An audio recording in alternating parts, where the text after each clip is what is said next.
Não há como exercer um efetivo controle do espaço aéreo sem que sistemas e profissionais em terra possam precisar a posição das aeronaves e estimar seus posicionamentos futuros.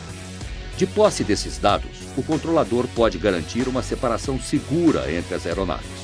Por isso, ele precisa conhecer e, idealmente, visualizar todos os movimentos no espaço sob sua jurisdição. Certamente não é tarefa das mais simples, sobretudo quando a área abrangida é muito ampla ou remota. No entanto, a vigilância efetiva do espaço aéreo de um país é uma necessidade estratégica vital e precisa acompanhar o desenvolvimento tecnológico, o crescimento e a dinâmica dos fluxos de voos.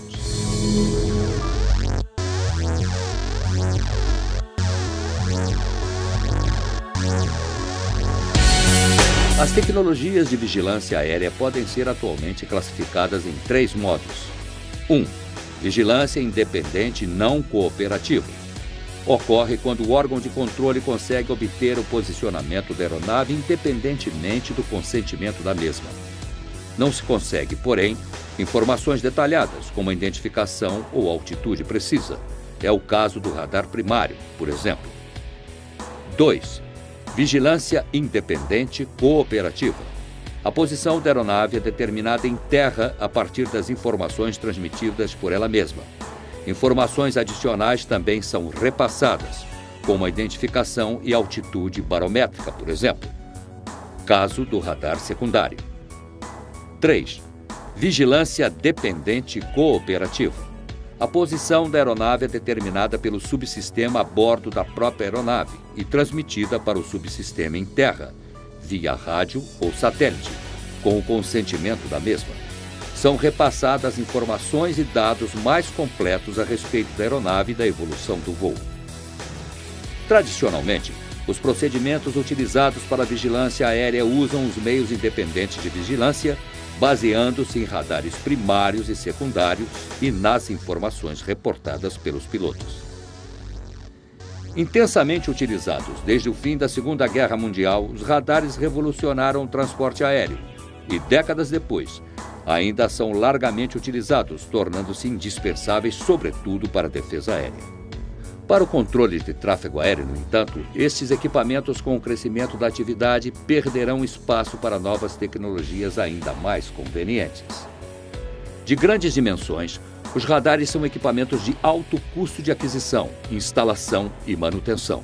Do mesmo modo, eles respondem ainda por uma outra séria restrição: sua inviabilidade de utilização nos oceanos.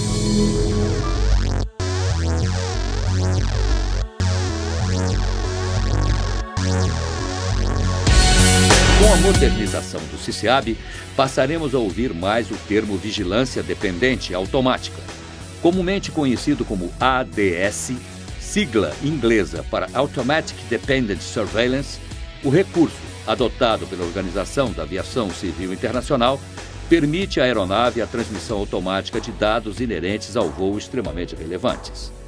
A visualização contínua das aeronaves permite à ADS a utilização racional de todo o espaço considerado, de modo similar ao serviço provido por um radar.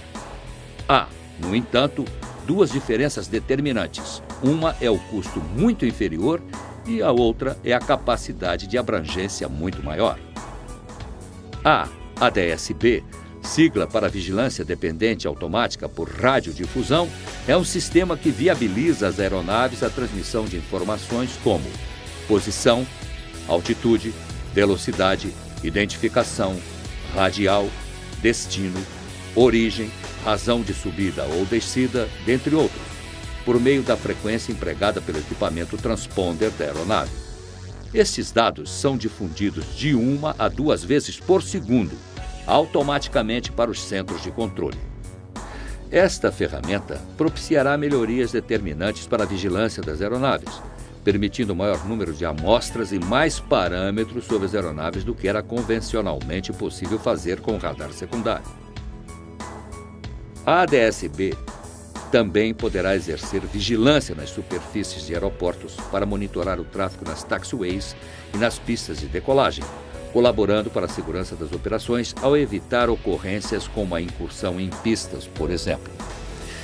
Se com a ADS-B os dados são recebidos por antenas receptoras no solo ou pelas demais aeronaves equipadas, com a ADS-C, vigilância dependente automática por contrato, o processo ocorre de forma diversa.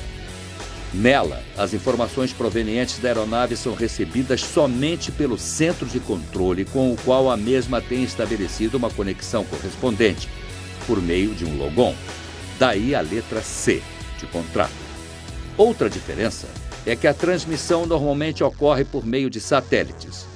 Desse modo, a ADS-C estende a área de vigilância para as regiões não abrangidas anteriormente, como é o caso dos oceanos, onde, até então, as posições tinham que ser reportadas por rádio HF e estimadas nos cálculos dos controladores.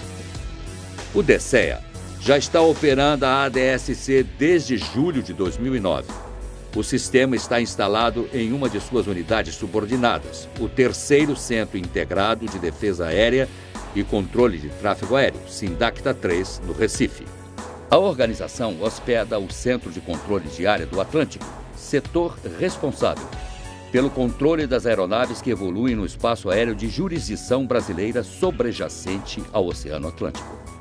Com a ADS-C, desde então, aeronaves que cruzam o Atlântico diariamente indo e vindo da Europa ou da África passaram a ser visualizadas na tela das consoles com grande precisão, a milhares de quilômetros de distância do continente, algo impensável anteriormente com o radar.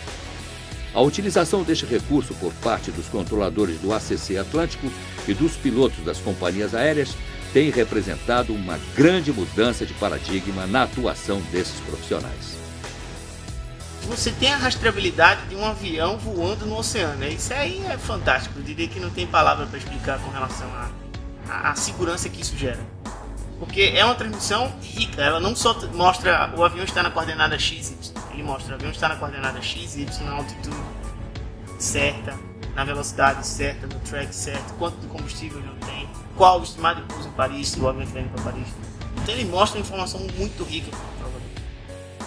É natural, do mesmo modo, que os provedores de serviços de navegação aérea tenham optado por utilizar as duas ferramentas de vigilância conforme suas conveniências e particularidades. A ADS-B vem sendo adotada para o espaço aéreo continental e a ADS-C, ferramenta apta à transmissão de dados por satélites para as áreas oceânicas. Desse modo, a vigilância aérea exercida pelo Departamento de Controle do Espaço Aéreo passa a dispor de meios mais eficazes e de menor custo para ser desempenhada. As visualizações dos posicionamentos das aeronaves, por sua vez, serão estendidas a áreas antes não abrangidas e poderão alcançar, em determinados casos, níveis de voos mais baixos do que os visualizados pelos radares. Com a implementação do conceito CNS-ATM, nasce um novo tempo para a atividade de vigilância aérea no país, o que é exercido nos mais de 22 milhões de quilômetros quadrados de espaço aéreo.